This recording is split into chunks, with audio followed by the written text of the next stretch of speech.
Hello, welcome back to my channel. We are going to look at how I develop software in the cloud and how you can do that as well.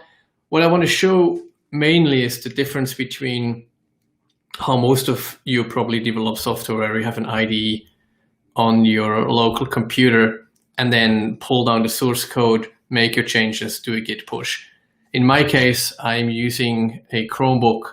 I could install VS Code or any other editor on my local Linux container, and I did that in the past, but then I came across something called Gitpod Io, and that's basically allowing me to run the entire environment in the cloud with a single click from GitHub or GitLab, and it opens up my environment, it configures everything I need to configure, it installs all the dependencies, it starts my development environment, and I get a public URL that I can share with people straight to my local in quotes environment, so that others can test things as I'm developing it. You could do the same locally with like ngrok or something like that, and that works perfectly fine. I just feel that the way this works and the way you can configure the same environment, the same extensions for the entire team makes such a difference in efficiency and productivity. And I want to show you how I do that, because my future videos, they are all going to be following that same pattern. And you will notice that, so you will see what I do and then understand why I'm doing it the way I'm doing it. So one sec. Okay. Just bear with me for a sec. Here we go. All right, so let me share my screen and we're going to dive right in. Good. So what we are looking at here is an issue on GitHub, and the way you would open an environment in Gitpod from this screen is basically you take the URL, you copy it, and then you open a new tab. You go to gitpod.io/hash, and then you paste the URL. That's all you need to do. And then you hit enter. That brings you to Gitpod. We'll look at that in a second. It opens the environment. It runs all the commands it needs to run, and you're up and running within a couple of minutes. So because that's a task that happens so often, what I did is I basically wrote a small snippet bookmarklet here that does the same thing. When you click it, it executes a bit of JavaScript that takes the URL, does window.open in JavaScript, and pastes the Gitpod URL so that it opens that environment for me.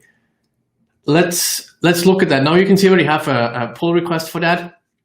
So we can do the same thing from the pull request as well. So let's go over here and do that. If I did the same thing if I opened the environment from the issue itself, Gitpod would be smart enough to create a branch automatically. And that already happened here. You can see the branch name. Is this readable? The branch name is add a RSS feed. That's the name of the issue, and then the issue number. Okay, so let's click the bookmarklet up here, open Gitpod.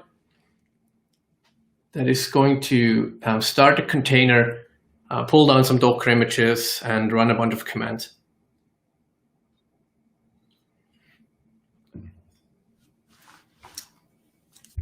So the nice thing about that is that you basically get immutable environments that you use for each individual GitHub issue. Or if I wanted to review a colleague's source code, I would basically just go to their pull request, click the button, open a brand new environment with the pull request code.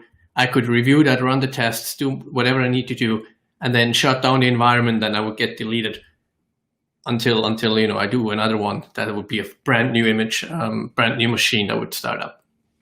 Okay, let's have a look. So what you see down here in the terminal is a bunch of commands that are running. It's downloading Cypress for testing, and now it's running saprdef to start my local development environment. Local as in, in quotes, local in the cloud, if you wish.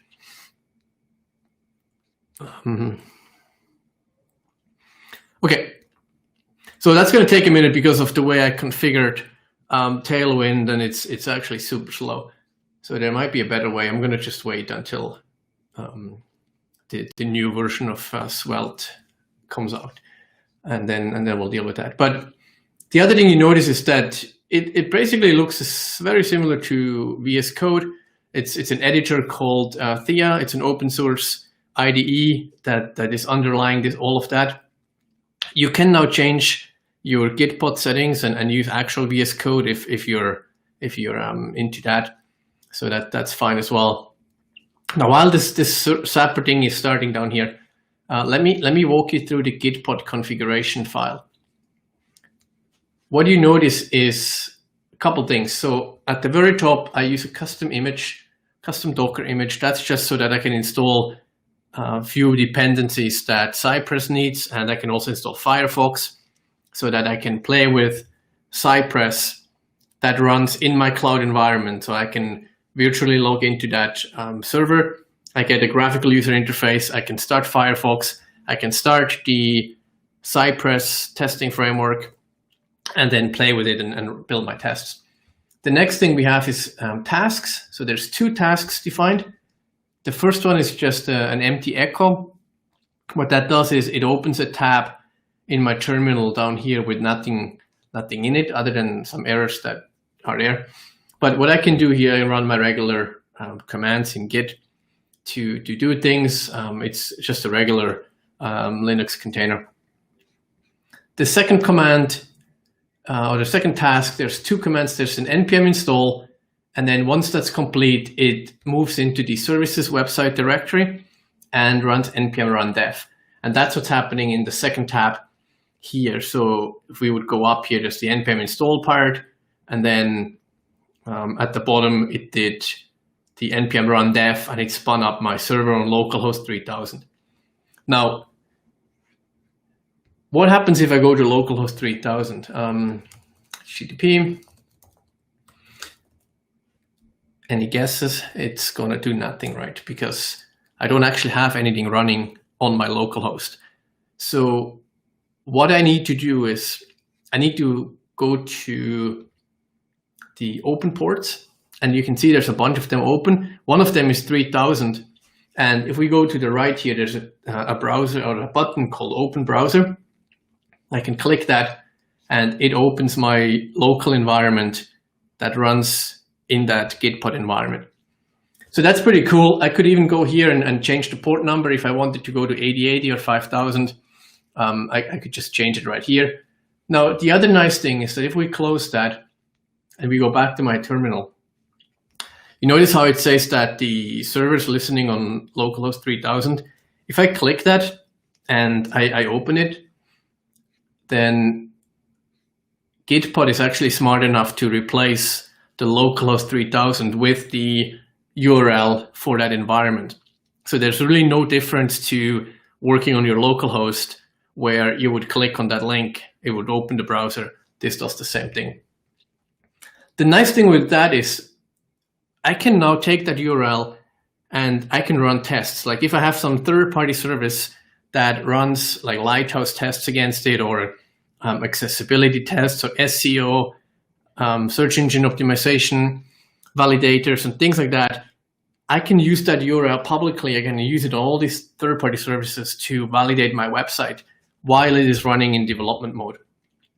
Now, you could do that locally if you used something like ngrok to build a tunnel and use that URL and whatnot, but that just seems like I've done it in the past, and I did it in the past, and it's more hassle than having a public URL straight out of the bat, I think. Okay, cool. So that's really it. Now, one other thing I want to quickly show you back here in the config file is that I have a extension configured. That's a Tailwind extension here. So basically anybody who opens my, or this specific repository in Gitpod, they will automatically have the Tailwind extension installed. Now I could do anything I want here. I could do any extension. You could even have like corporate extensions that you want your employees or your team members to have installed.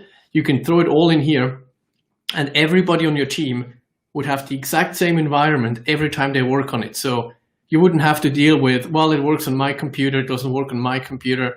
The whole thing of, version mismatch and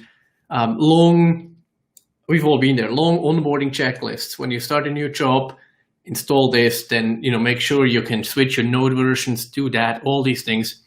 You can get rid of all that. You can automate all of that by simply configuring it here, running a couple scripts if you need to. And if you want to go really, really custom, then this is where your Docker file comes in, and you can build your own Docker file, install libraries you need. If you need to do certain security things in your company, you can build that.